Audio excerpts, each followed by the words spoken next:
Shalom anak-anak Tuhan yang dikasihi oleh Tuhan. Bagaimana kabar kalian hari ini? Saya harap baik-baik saja ya, dan selalu berada dalam lindungan Tuhan. Sebelum kita memulai pelajaran kita, marilah kita ambil waktu sejenak untuk berdoa dalam hati kita masing-masing.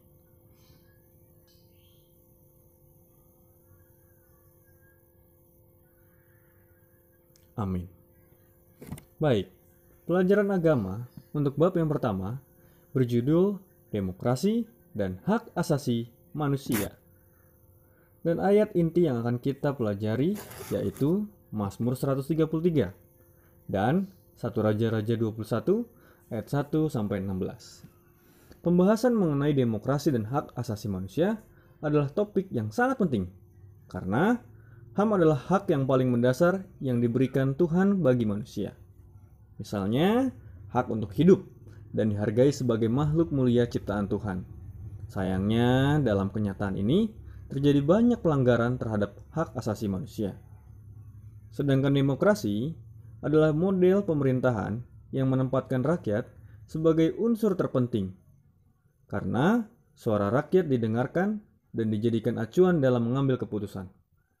Oleh karena itu, pembahasan mengenai demokrasi dan hak asasi manusia diharapkan dapat memberikan pencerahan bagi kita remaja Kristen untuk menyadari bahwa manusia diciptakan Tuhan sebagai makhluk mulia yang memiliki martabat dan hak sejak dalam kandungan ibu.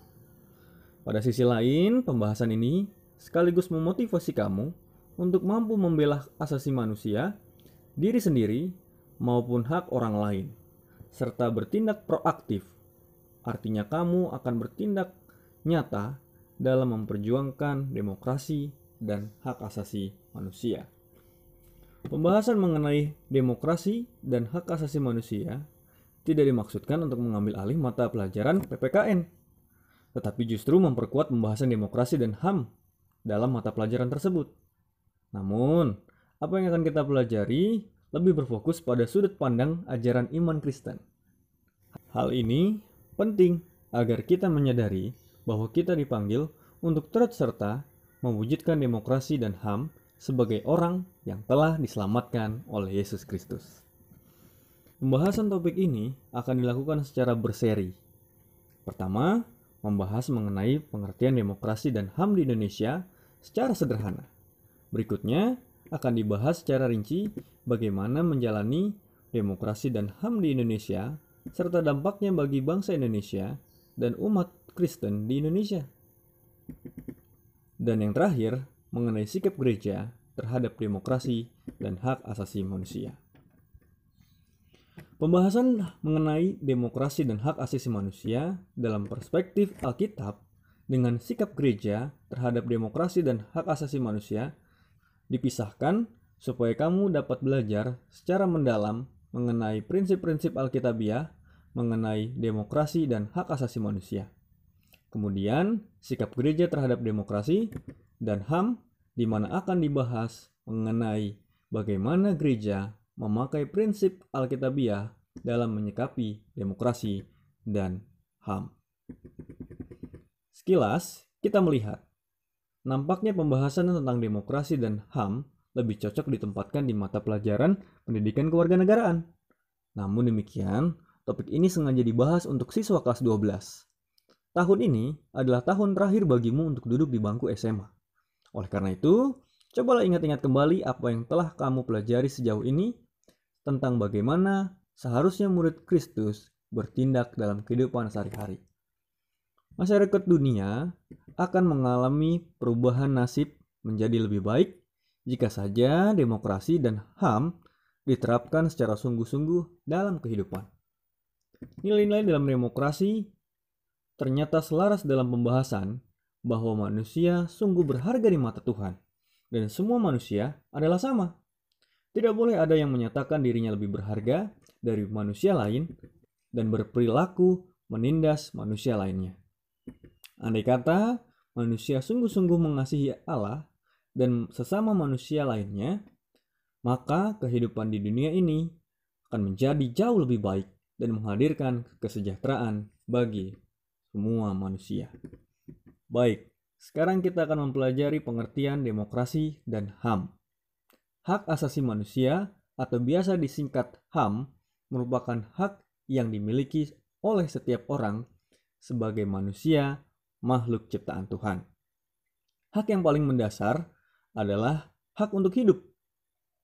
Hanya Tuhanlah yang memberi kehidupan, dan Dia jugalah yang berhak mengambil kehidupan itu. Namun, sayang sekali kenyataannya, masih banyak orang yang belum menyadari dirinya memiliki hak yang tidak dapat dilanggar ataupun diambil oleh orang lain. Adapun mengenai demokrasi, banyak pakar ilmu filsafat dan politik yang memberikan definisi dari kata demokrasi. Dilihat dari segi bahasanya, demokrasi berasal dari kata Yunani, yaitu demos yang artinya rakyat dan kratein atau kratos artinya kekuasaan atau kedaulatan. Demokrasi artinya pemerintahan yang bertumpu pada rakyat. Artinya, pemerintahan dari rakyat, oleh rakyat, dan untuk rakyat. Demokrasi pada mulanya dipraktikkan di Yunani melalui pemerintahan negara kota.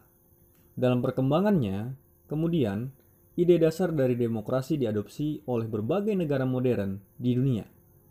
Sistem ini dipandang lebih menjamin kepentingan banyak orang serta memberi peluang bagi terciptanya pemerintahan yang adil. Indonesia adalah salah satu negara yang menganut sistem demokrasi. Pelajaran yang lebih mendalam mengenai demokrasi telah kamu pelajari di pendidikan kewarganegaraan. Demokrasi merupakan sistem pemerintahan yang paling populer pada masa kini, di mana kekuasaan berada di tangan rakyat dan bukan di tangan raja atau kaisar. Pemerintahan demokratis baru muncul pada abad ke-18. Saat itu, para filsuf bersepakat bahwa rakyat dapat membuat keputusan-keputusan terkait dengan hal-hal politik. Keputusan ini antara lain berbentuk kebebasan rakyat untuk memilih siapa wakil-wakil rakyat yang dipercaya untuk masuk dalam pemerintahan. Di balik pemilihan wakil-wakil rakyat ini, ada harapan bahwa para wakil akan menjalankan tugasnya dengan baik. Sadar atau tidak sadar, dalam kehidupan sehari-hari, terkadang kamu melakukan tindakan yang merupakan pelanggaran terhadap hak asasi seseorang. Berita-berita yang tersebar di media massa, baik cetak maupun elektronik, telah menggambarkan berbagai peristiwa kekerasan dilakukan oleh remaja terhadap teman maupun orang lain, bahkan sampai kehilangan nyawa. Oleh karena itu, pembahasan mengenai demokrasi dan HAM dapat memberikan pencerahan kepada kamu untuk terpanggil menghargai demokrasi dan HAM bagi sesama dan memperjuangkan HAM bagi diri kamu sendiri maupun orang lain. Hak asasi manusia adalah hak dasar semua orang tanpa kecuali. Artinya, setiap orang yang bekerja pada bidangnya masing-masing memiliki hak sebagai manusia.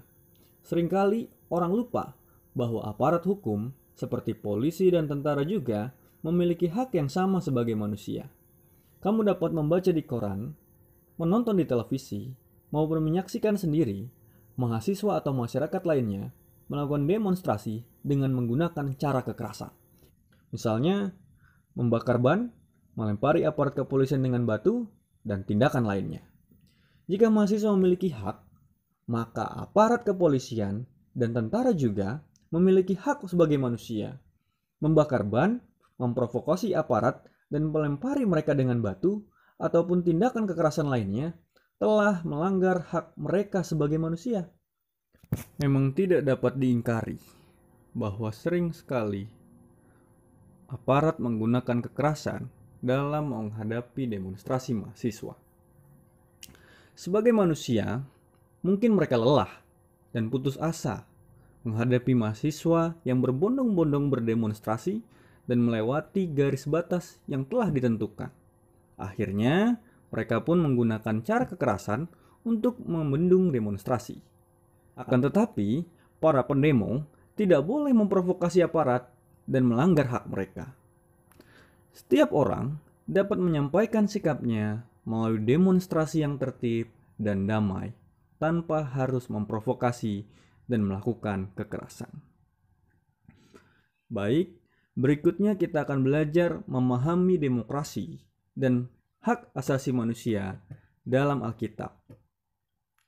Di Alkitab tidak dijumpai praktik demokrasi dan hak asasi manusia seperti yang kita kenal sekarang. Akan tetapi, dari Alkitab kita dapat menemukan benih-benihnya agar selalu dapat menghargai kehidupan dan nyawa seseorang, serta melakukan perintah-perintahnya agar manusia hidup saling memperlakukan sesamanya dengan baik.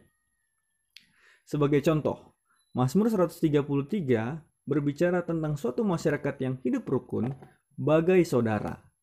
Masyarakat yang hidup rukun seperti ini tentu akan saling menghargai sesamanya.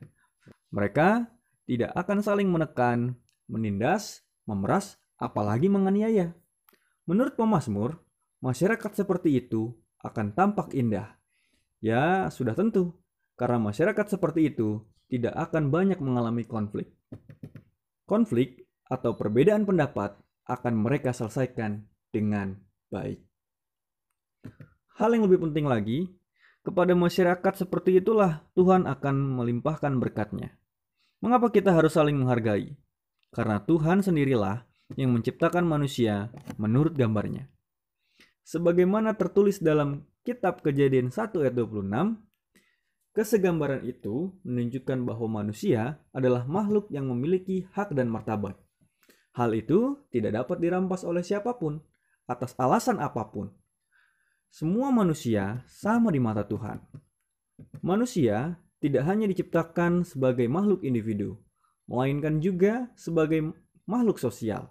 Oleh karena itu, HAM dapat diwujudkan melalui hidup rukun sebagai sesama manusia, sebagaimana tertulis dalam Mazmur 133.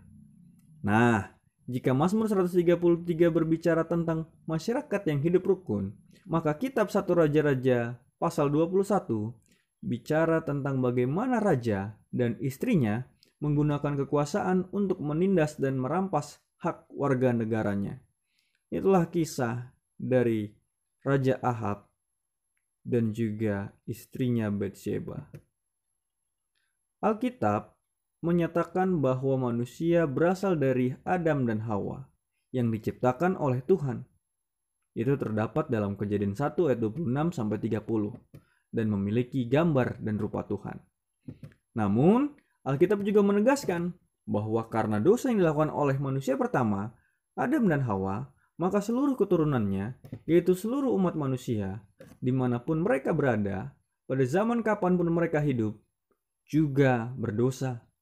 Berbeda dengan apa yang diyakini agama-agama lain, kita selaku pengikut Kristus mengakui bahwa semua manusia lahir dalam keadaan berdosa. Roma 3 ayat 23-24 menyatakan bahwa karena semua orang telah berbuat dosa dan telah kehilangan kemuliaan Allah, dan oleh kasih karunia telah dibenarkan dengan cuma-cuma karena penebusan dalam Kristus Yesus. Di hadapan Tuhan, semua manusia adalah sama, yaitu sama-sama berdosa. Oleh karena itu, keselamatan diberikan melalui Tuhan Yesus berlaku bagi semua orang. Tidak ada seorang manusia pun yang lebih sedikit dosanya, sehingga dia tidak perlu mendapatkan keselamatan dari Tuhan Yesus. Hal sebaliknya, tidak ada manusia yang begitu besar dosanya, sehingga Tuhan Yesus tidak sanggup menyelamatkannya. Dengan usahanya sendiri, manusia tetap tidak akan mendapatkannya. Tuhan melakukan pembenaran melalui kematian Tuhan Yesus di salib. Manusia yang tadinya patut dihukum mati, kini dibenarkan melalui iman percayanya kepada Yesus Kristus, Sang Juru Selamat. Ini adalah sesuatu hal yang luar biasa. Ungkapan-ungkapan yang dipakai Rasul Paulus untuk menyatakan betapa Tuhan sangat mengasihi manusia berdosa ini, misalnya dapat ditemukan dalam Roma 1 ayat 17 atau Roma 3 ayat 21-22 dan 1 Korintus 15 ayat 57. Dalam kitab Injil Yohanes 3 ayat 16, ayat yang begitu terkenal tertulis, "Karena begitu besar kasih Allah akan dunia ini, sehingga ia telah mengaruniakan anaknya yang tunggal, supaya setiap orang yang percaya kepadanya tidak binasa, melainkan beroleh hidup yang kekal." Tuhan membenarkan manusia yang awalnya berdosa karena Tuhan sungguh mengasihi manusia. Dapatkah kita membayangkan betapa hebatnya pembenaran dari Tuhan ini? Hal ini dilakukan secara cuma-cuma. Artinya, memang kita tidak harus membayar. Gratis. Karena kita memperoleh keselamatan itu berdasarkan kasih karunia Tuhan. Cuma satu hal yang harus kita lakukan, yaitu kita percaya kepada Yesus Kristus. Setelah menerima penebusan Yesus Kristus, manusia hidup dalam kebebasan untuk memiliki damai sejahtera Tuhan, karena tidak perlu lagi hidup dalam perhambaan dosa. Kini, setelah dibenarkan oleh Tuhan dan mengalami damai sejahteranya, apa yang harus kita lakukan? Tuhan membenarkan kita karena kasih-Nya kepada kita.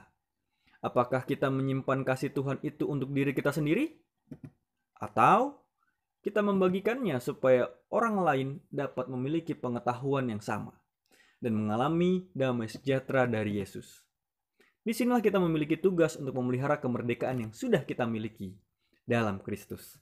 Artinya, merdeka untuk melakukan kebenaran, yaitu hal-hal baik yang dikehendaki Tuhan. Misalnya, ajakan untuk berbaik dalam 1 Korintus 7 ayat 35, Efesus 2 ayat 10, dan Ibrani 13 ayat 21. Berdasarkan ayat-ayat tersebut, muncul pemahaman yang memandang orang lain sama. Artinya, tidak memiliki derajat lebih tinggi atau lebih rendah dibandingkan dengan diri kita sendiri. Nah, sekarang kita akan mempelajari cakupan demokrasi dan hak asasi manusia. Hak asasi manusia adalah hak paling mendasar yang dimiliki oleh manusia dan tidak dapat diambil oleh orang lain, bahkan oleh negara sekalipun. Hak untuk hidup adalah salah satu bentuk hak yang paling mendasar yang diberikan Tuhan kepada manusia. Hak asasi tersebut adalah yang pertama, hak warga negara, yaitu hak untuk hidup dan merasa aman, memiliki privasi, berkeluarga, hak milik pribadi, menyatakan pendapat dengan bebas, memeluk dan melaksanakan agama atau kepercayaan, dan berkumpul dengan damai. Yang kedua, hak-hak politik, yaitu hak untuk berserikat, membentuk partai politik, ikut serta memilih dan dipilih dalam pemilihan umum, menduduki jabatan pemerintahan, dan sebagainya. Yang ketiga, hak-hak ekonomi dan sosial, yaitu hak untuk bebas dari kemiskinan, hak untuk diterima dalam masyarakat dan bangsa-bangsa, dan hak untuk menentukan nasib sendiri. Selanjutnya, kita akan membahas secara mendalam mengenai demokrasi dan HAM yang telah kamu pelajari dalam pelajaran pendidikan kewarganegaraan. Sejarah singkat demokrasi dan hak asasi manusia. Menurut Diane Ravitch dan Abigail Turnstorm, dalam buku Demokrasi Klasik dan Modern pada tahun 1941, Franklin Delano Roosevelt menyampaikan pidatonya yang terkenal mengenai 4 kebebasan yang diharapkan dapat diberlakukan di seluruh dunia, yaitu sebagai berikut.